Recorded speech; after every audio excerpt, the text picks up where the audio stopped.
স্নেহের ছাত্রছাত্রীরা, প্রবন্ধ নিবন্ধের রূপভেদ এর আলোচনার পথ বেয়ে আজ এই পর্বে আমরা আলোচনা রাখব ভ্রমণ সাহিত্য, ডায়েরি সাহিত্য এবং সমালোচনা সাহিত্য। এই তিন প্রকার সাহিত্য সম্পর্কে আজকের আলোচনা রাখব। তো প্রথমেই আমরা ভ্রমণ সাহিত্য সম্পর্কে আলোচনা করব। এই ভ্রমণ সাহিত্য সম্পর্কে একেবারে গোড়াতেই বলা যেতে পারে যে বর্তমান চলমান জীবনে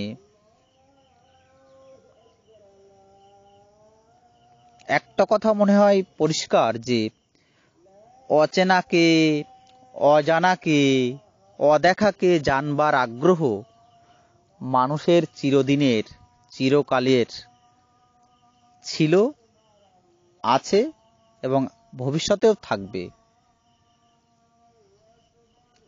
এটা মনে হয় নিশ্চিতভাবে বলা যেতে পারে। দৈনন্দিন জীবনের পরিচিত গণ্ডিকে অতিক্রম করে কিছু ভ্রমণ পিপাসু মানুষ তাই বেরিয়ে পড়েন নতুন দিগন্তের অভিমুখে। অজানার সঙ্গে তার পরিচয়কেও লিপিবদ্ধ করে রাখে এবং তাতে অজানা তথ্যের পাশে ভালো লাগা, মন্দ লাগা এবং ভাষার ঐশ্বর্য যুক্ত হয়ে তাকে ভ্রমণ সাহিত্যে রূপ দেয়। এক কথায় বলতে পারি যে সাহিত্যে লেখকের নতুন জায়গায় ভ্রমণের বিচিত্র অভিজ্ঞতা মরমী অনুভূতির বিচিত্র আলিম্পনে অঙ্কিত হয় তাকেই ভ্রমণ সাহিত্য বলে।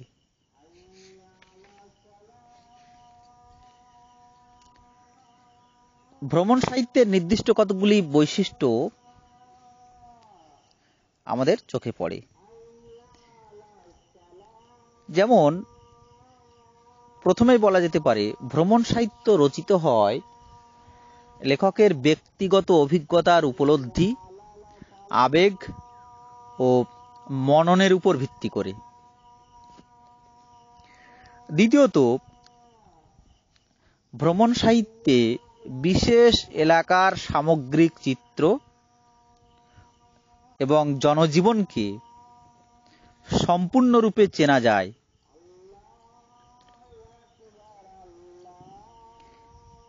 তৃতীয়ত, ভ্রমণ সাহিত্যে লেখকের নিরপেক্ষ দৃষ্টিভঙ্গির পরিচয় থাকলেও তার ভালো লাগা, মন্দ লাগার ব্যথা ব্যক্ত হতে পারে। চতুর্থত, ভ্রমণ সাহিত্যে গীতিকবির মতো মন্ময়তা মাঝে মধ্যে লক্ষ্য করা যায়।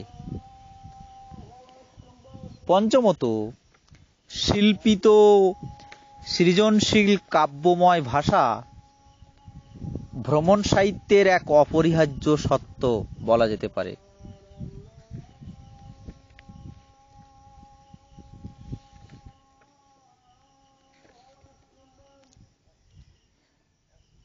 সঞ্জীব চট্টোপাধ্যায়ের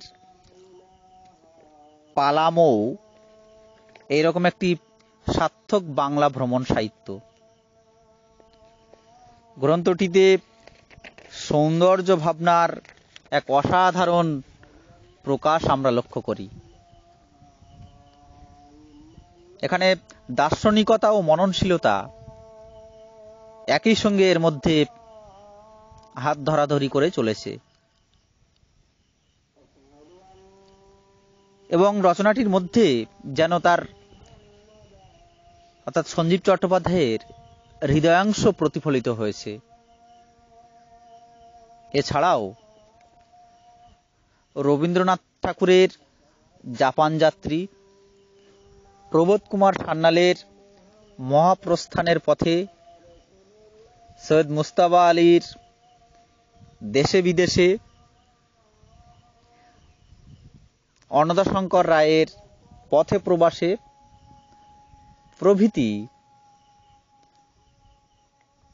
বাংলা ভ্রমণ সাহিত্যের উল্লেখযোগ্য সব উদাহরণ হিসাবে বলা যেতে পারে।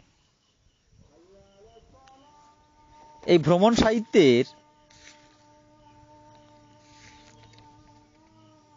ভ্রমণ সাহিত্যের সঙ্গে ডায়েরি সাহিত্যের কিছুটা সাদৃশ্য বৈসাদৃশ্য লক্ষ্য করা যায়। যেমন ব্যক্তিগত অভিজ্ঞতা ও গভীর অনুভূতি,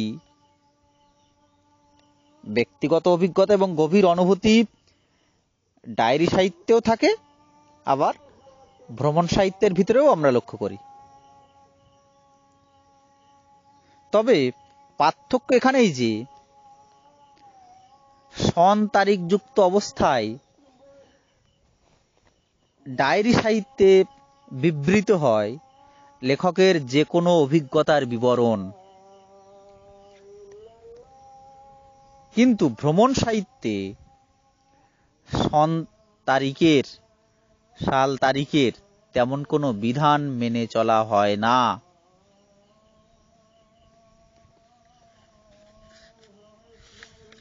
যাই হোক, বাংলা সাহিত্যে ভ্রমণ সাহিত্যের যে একটা আলাদা গুরুত্ব রয়েছে, এ বিষয়ে আমরা মনে হয় সকলেই একমত। এরপরে আমরা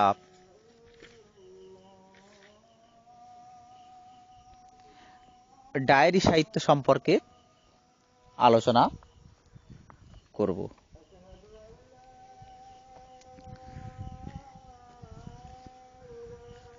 এই ডায়েরি সম্পর্কে আলোচনার প্রথমেই বলা যেতে পারে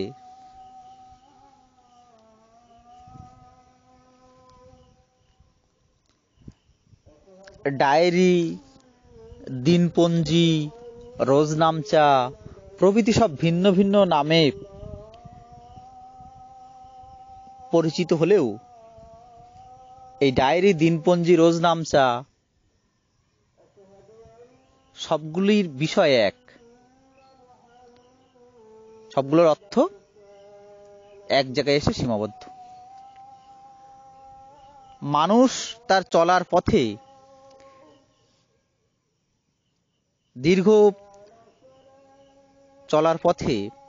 দিন যাপনের স্মরণীয় ঘটনাকে স্মরণ করতে চায়, আর এই স্মরণ করতে চায় তার দিনচর্চার দিনলিপিতে অর্থাৎ ডায়েরিতে। প্রয়োজনীয়, অপ্রয়োজনীয় এসব কথা নিয়েই মূলত ডায়েরির পাতা ভরে ওঠে। তাই জন্য সাহিত্যের অঙ্গনে, সাহিত্যের আঙিনায় এই ডায়েরির কৌলিন্য, গুরুত্ব অবশ্যই স্বীকার করতে হয়। কেননা তথ্য প্রাধান্য এই জাতীয় রচনার বড় বৈশিষ্ট্য, এবং দৈনন্দিন জীবনের খুঁটিনাটি জীবনচর্চার মধ্যেও একটা শাশ্বত জীবন ভাবনার প্রকাশ এখানে আমরা পেয়ে যাই। এমনকি এখানে ব্যক্তিগত অনুভূতি সার্বজনীন আকার ধারণ করে থাকে,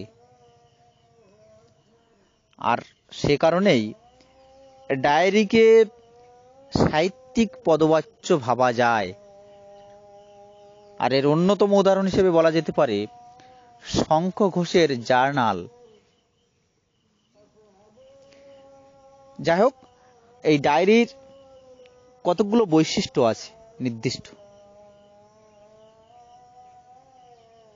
যেমন প্রথমত, এই ডায়েরি জাতীয় রচনায় স্পষ্টভাবে দিন, মাস, বছরের কথা উল্লেখ থাকে। নিশ্চয়ই তোমরা সকলেই ডায়েরি দেখেছো, এবং ডায়েরিতে যে এই দিন, মাস, বছরের কথা লেখা থাকে এ বিষয়েও আমরা মনে হয় সকলেই সুনিশ্চিত। দ্বিতীয়ত, এখানে ঐতিহাসিক ক্রমকে মেনে চলতে হয়। তৃতীয়ত, কাল্পনিক রচনা হলেও যুগ পরিবেশকে যথাযথ রূপে ফুটিয়ে তুলতে হয় ডায়েরির পাতায়। চতুর্থত, ব্যক্তিগত অনুভূতি, অভিজ্ঞতা ও সংগৃহীত তথ্য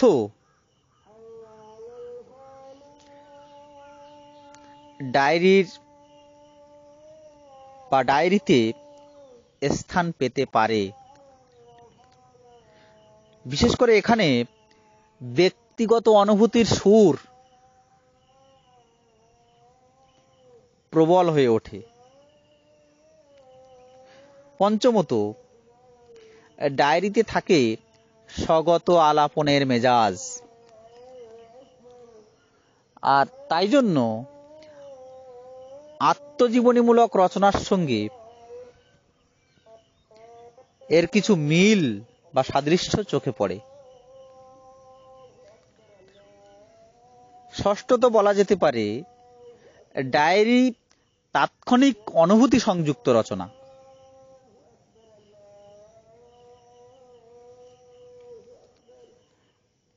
এই ডায়েরি সাহিত্যের উদাহরণ হিসেবে আমরা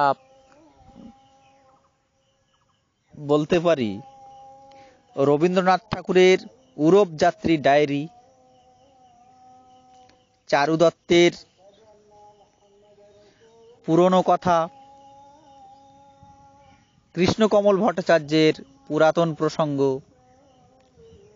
চন্দ্রশেখর বন্দ্যোপাধ্যায়ের গদাধর শর্মা ওরফে জটাধারী রোজনামচা, এমনি সব বিখ্যাত বাংলা ডায়েরি জাতীয় রচনার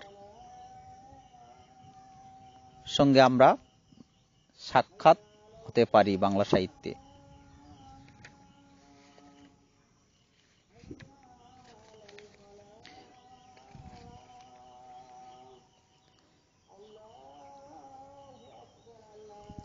রবীন্দ্রনাথের উরব যাত্রী ডায়েরি একটি সার্থক ডায়েরি জাতীয় রচনা। এই ডায়েরিতে সাধারণত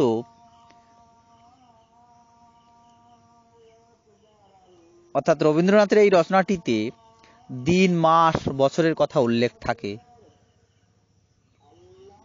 আর সেই নিয়ম মেনে উরব যাত্রী ডায়েরি শুরু হয়েছে 1890 সালের 22শে আগস্ট এবং শেষ হয়েছে ওই বছরের 4 নভেম্বর। রচনাটিতে কয়েকদিনের ব্যক্তিগত ভাবনা একেবারে যথাযথভাবে, নিখুঁতভাবে প্রতিফলিত হয়েছে। অর্থাৎ বলা যেতে পারে ডায়েরির যে মূল বৈশিষ্ট্য ঐতিহাসিক ক্রমকে মেনে চলা, তা এখানে যথাযথভাবে মেনে চলা হয়েছে বলা যেতে পারে। ডায়েরিতে ব্যক্তিগত অনুভূতি প্রবল হয়ে ওঠে আমরা জানি, আর সেই বৈশিষ্ট্য মেনে এই রচনায় রবীন্দ্রনাথ ঠাকুরের ব্যক্তিগত অনুভূতির সুর বেশ সার্বিক ব্যঞ্জনাময় পরিবেশ সৃষ্টি করেছে এই উরব যাত্রী ডায়েরিতে। এর পাশাপাশি রয়েছে রঙ্গরসিকতার পরিচয়ও। সর্বোপরি রচনাটির বর্ণনায় আমরা দেখি আগস্ট থেকে নভেম্বর পর্যন্ত সময়ের মধ্যে, এই দীর্ঘ সময়ের মধ্যে নানা রকম খানাপিনা, চলাফেরা, অভিনয়, এসব কিছুই একেবারে গুরুত্বের সাথে চিত্রিত হয়েছে রচনাটিতে। অর্থাৎ দৈনন্দিন জীবন যেন শাশ্বত জীবন ভাবনার পরিচয়বাহী হয়ে উঠেছে। অর্থাৎ বলতে পারি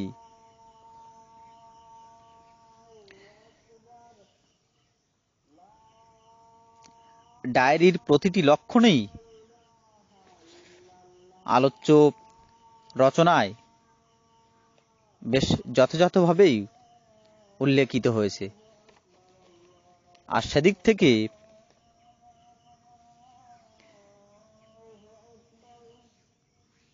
রবীন্দ্রনাথ ঠাকুরের রচিত উরব যাত্রীর ডায়েরি একটি সার্থক বাংলা ডায়েরি জাতীয় রচনা হয়ে উঠেছে, এ কথা মনে হয় নিঃসন্দেহে বলা যেতে পারে।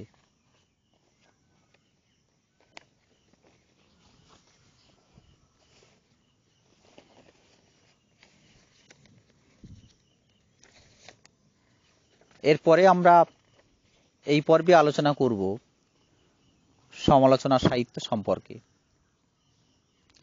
সমালোচনা শব্দটির আভিধানিক অর্থ সম্যক রূপে আলোচনা, অর্থাৎ সম্পূর্ণরূপে আলোচনা। সাহিত্যের ভাব, বস্তু, রীতি, অলঙ্কার ও স্রষ্টার মানস দৃষ্টির প্রকাশ ঘটে সমালোচনায়। সাহিত্যের উৎকর্ষ ও অপকর্ষের বিচারমূলক সম্যক আলোচনাকে সাধারণভাবে সমালোচনা বলা হয়। একালের সাহিত্য সমালোচনায় যে বিচিত্র পদ্ধতির উদ্ভব ঘটেছে বা ঘটে, সেগুলিকে বেশ অনেকগুলি ভাগে ভাগ করা হয়ে থাকে।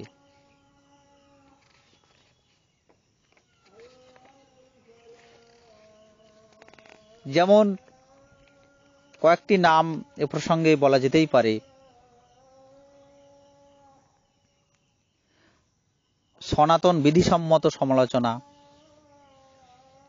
বিশেষাত্মক সমালোচনা, ঐতিহাসিক সমালোচনা, তত্ত্বসন্ধানী সমালোচনা, তুলনামূলক সমালোচনা, ব্যক্তিগত সমালোচনা, মনস্তত্ত্বমূলক সমালোচনা, লেখক জীবন ভিত্তিক সমালোচনা, বস্তুনিষ্ঠ সমালোচনা, পরিসংখ্যানগত সমালোচনা, গঠন ভিত্তিক সমালোচনা, মার্কসীয় সমালোচনা, রোম্যান্টিক সমালোচনা, নীতিবাদী সমালোচনা, বিরুদ্ধ সমালোচনা,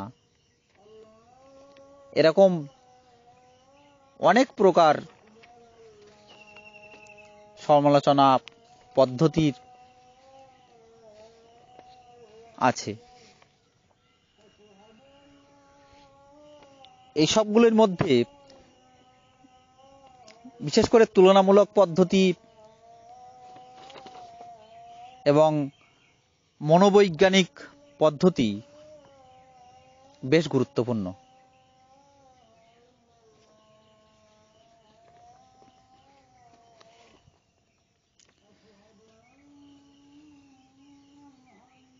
যে সমালোচনা পদ্ধতিতে দুই ভিন্ন লেখকের একই বিষয়বস্তু অবলম্বনে লেখার কিংবা রচনা পদ্ধতির তুলনামূলক আলোচনা করা হয়ে থাকে, তাকেই তুলনামূলক সমালোচনা পদ্ধতি বলা হয়ে থাকে। এই তুলনামূলক সমালোচনা পদ্ধতিতে মোটামুটি দুটি লেখার কয়েকটি পংক্তি তুলে ধরে, কয়েকটি লাইন তুলে ধরে বিচার করা হয়। দুটি লেখার সময়কাল, ধর্ম, প্রকৃতি, সুর ও উচ্চারণ ভঙ্গি এক ধরনের হলে এ বিচার কিছুটা সম্ভব, নইলে সে আলোচনা সাহিত্য বিচারের নামে স্বেচ্ছাচারিতা নামান্তর হয়ে ওঠে। এই পদ্ধতিতে এদেশের সাহিত্যের সঙ্গে অন্য দেশের সাহিত্য প্রসঙ্গও এসে পড়ে। তাছাড়া এটি শুধু কাব্যের সঙ্গে কাব্যের নয়, কাব্যের সঙ্গে চিত্রকলার, এমনকি সঙ্গীতেরও তুলনা হতে পারে। এই তুলনামূলক সমালোচনা পদ্ধতির উদাহরণ হিসেবে বলা যেতে পারে বাংলা সাহিত্যে বঙ্কিমচন্দ্র চট্টোপাধ্যায়ের হাতে এই তুলনামূলক সমালোচনা পদ্ধতির প্রথম সফল প্রয়োগ ঘটেছিল। তার উত্তরচরিত, জয়দেব বিদ্যাপতি, কালিদাসের কুমার সম্ভবের সঙ্গে মিল্টনের প্যারাডাইস লস্ট, কালিদাসের শকুন্তলার সঙ্গে শেক্সপিয়ারের মিরান্দা দেসদিমোনার চমৎকার তুলনামূলক সমালোচনা করেছেন। আবার বঙ্কিমচন্দ্রের বিবিধ প্রবন্ধের প্রবন্ধগুলির মধ্যে শকুন্তলা, মিরান্দা, দেসদিমোনা প্রবন্ধে কালিদাস ও শেক্সপিয়ার ভাবনার প্রকাশ ঘটেছে। এখানে শকুন্তলাই তার প্রধান লক্ষ্য। এ প্রবন্ধে দুটি খণ্ড, শকুন্তলা ও মিরান্দা, শকুন্তলা ও দেসদিমোনা। সুতরাং শেক্সপিয়ারের একটি কমেডি, একটি ট্র্যাজেডির সঙ্গে কালিদাসের শকুন্তলা বঙ্কিমের আলোচ্য বিষয় হয়ে উঠেছে। বঙ্কিমচন্দ্রের হয়তো ধারণা ছিল শকুন্তলার জীবনে স্বামী পরিত্যক্ত অংশে তার ট্র্যাজেডি আর স্বামী মিলনে কমেডি, এভাবে দুই বিপরীত ভাবনা, দুই বিপরীত বৈশিষ্ট্যযুক্ত নায়িকাকে নিয়ে শকুন্তলার আলোচনায় পূর্ণতা আনতে চেয়েছেন সাহিত্য সম্রাট। আর এখানেই তার এই তুলনামূলক সমালোচনার সার্থকতা। এরপরে আমরা আসব মনোবৈজ্ঞানিক সমালোচনা পদ্ধতি সম্পর্কে।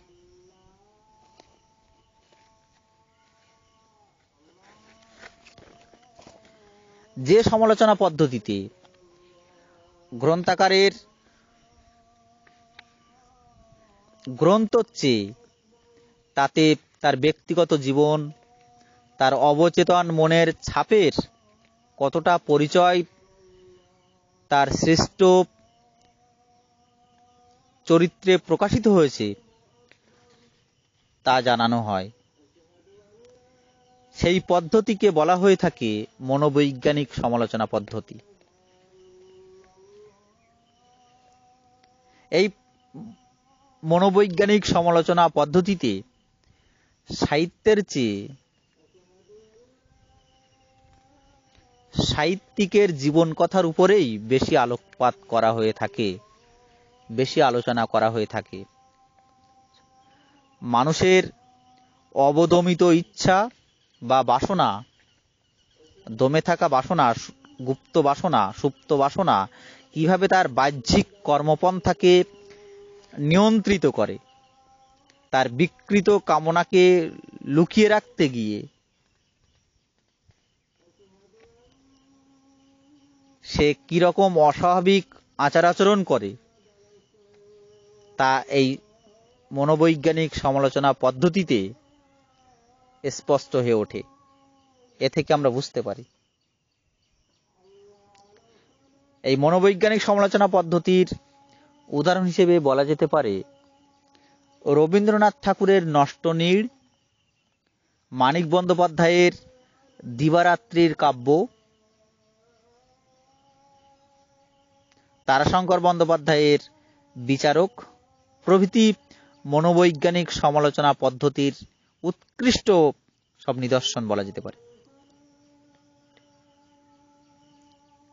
আর ইংরেজি সাহিত্যে হারবার্ট রিড এই মনোবৈজ্ঞানিক সমালোচনা পদ্ধতির শ্রেষ্ঠ সমালোচক বলা যেতে পারে।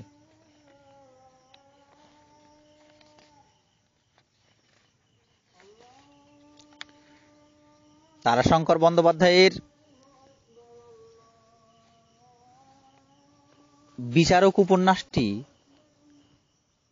মনোবৈজ্ঞানিক সমালোচনা পদ্ধতিতে স্পষ্ট হয়ে উঠেছে। এই উপন্যাসটিতে বিচারক নিজে কখনোই তার স্ত্রীর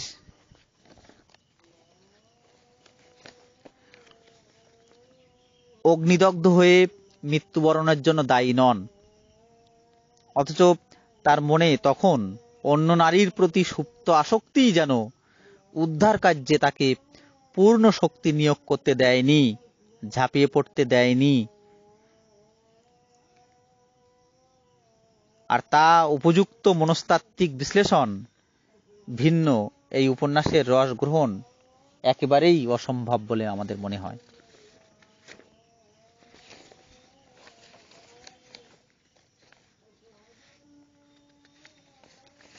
এরপরে আমরা ঐতিহাসিক সমালোচনা পদ্ধতি সম্পর্কে আলোচনা করব, যে সমালোচনায় যুগচিত্ত, পারিপার্শ্বিকতা ও রচনাকর্তার ব্যক্তিমানস ফুটে ওঠে। সেই বিচার পদ্ধতিকে বলা যেতে পারে ঐতিহাসিক সমালোচনা পদ্ধতি। কিন্তু এই বিচারে মূল রচয়িতার মানসিকতা ও লেখার ধরন বিচার করা গেলেও শুধু এ পদ্ধতির দ্বারা বিচার্য সাহিত্যের শ্রেষ্ঠত্ব প্রতিপন্ন করা যায় না।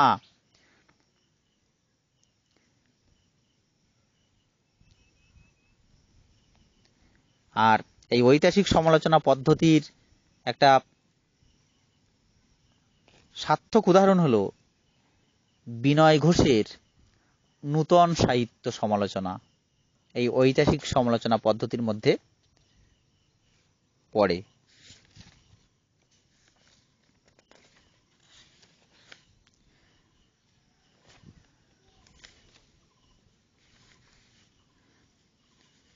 এছাড়াও আছে ব্যক্তিগত সমালোচনা,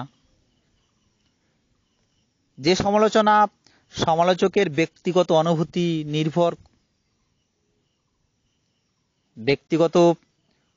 অনুভূতিকে নির্ভর করে যে সমালোচনা গড়ে ওঠে, সাধারণত তাকেই আমরা ব্যক্তিগত সমালোচনা পদ্ধতি বলে থাকি। এখানে আলোচকের শিক্ষা, মননশীলতা, উদারতা ও রসবোধ না থাকলে এই আলোচনা অধিকারহীনের অর্থহীন দম্ভে পর্যবসিত হয়, নতুবা এই আলোচনা প্রকৃত সমালোচনা হতে পারে। যেমন রবীন্দ্রনাথ ঠাকুরের কাদম্বরী, শকুন্তলা প্রভৃতি নতুন সৃষ্টি হয়ে উঠেছে, আর এগুলো তা হয়ে উঠেছে উৎকৃষ্ট সমালোচনার গুণে।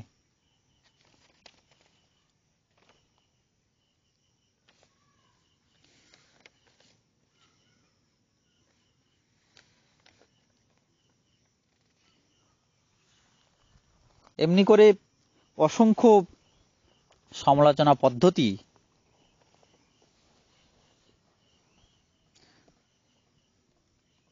আছে, যার মধ্যে অন্যতম একটি হলো পরিসংখ্যান পদ্ধতি। যে সমালোচনা পদ্ধতিতে রেখাচিত্র ও পরিসংখ্যানের দ্বারা সমালোচক লেখকের ব্যক্তিজীবন, পারিপার্শ্বিক সমাজজীবন ও ব্যক্তি প্রতিভার উপর আলোকপাত করা হয়, তাকে মূলত পরিসংখ্যান সমালোচনা পদ্ধতি বলা হয়ে থাকে।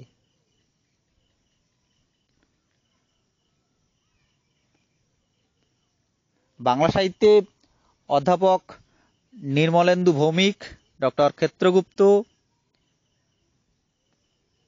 মূলত এই পরিসংখ্যানমূলক সমালোচনা পদ্ধতির জনক বলা যেতে পারে।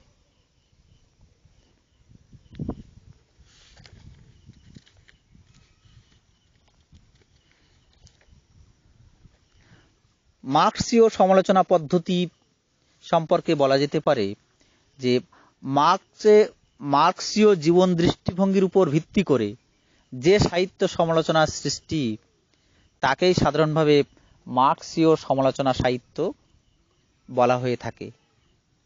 এই পদ্ধতির তত্ত্ব মার্ক্স নিজেই সম্পূর্ণরূপে গড়ে যাননি।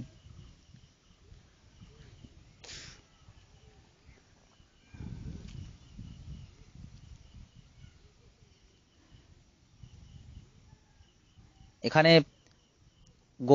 গোপাল হালদার একটি প্রবন্ধে লিখেছেন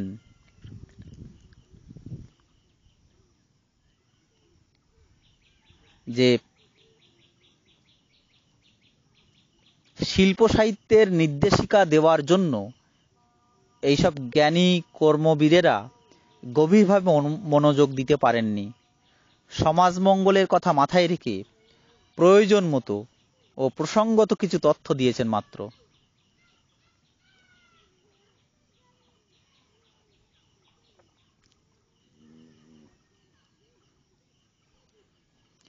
যাই হোক, মার্ক্সের জীবন, দর্শন, দৃষ্টিভঙ্গির প্রভৃতির উপর ভিত্তি করে যেসব সমালোচনা গড়ে উঠেছে সেগুলিকে সাধারণত মার্ক্সীয় সমালোচনা পদ্ধতি বলা হয়ে থাকে। যাই হোক, আজকের আলোচনা মোটামুটিভাবে এ পর্যন্তই।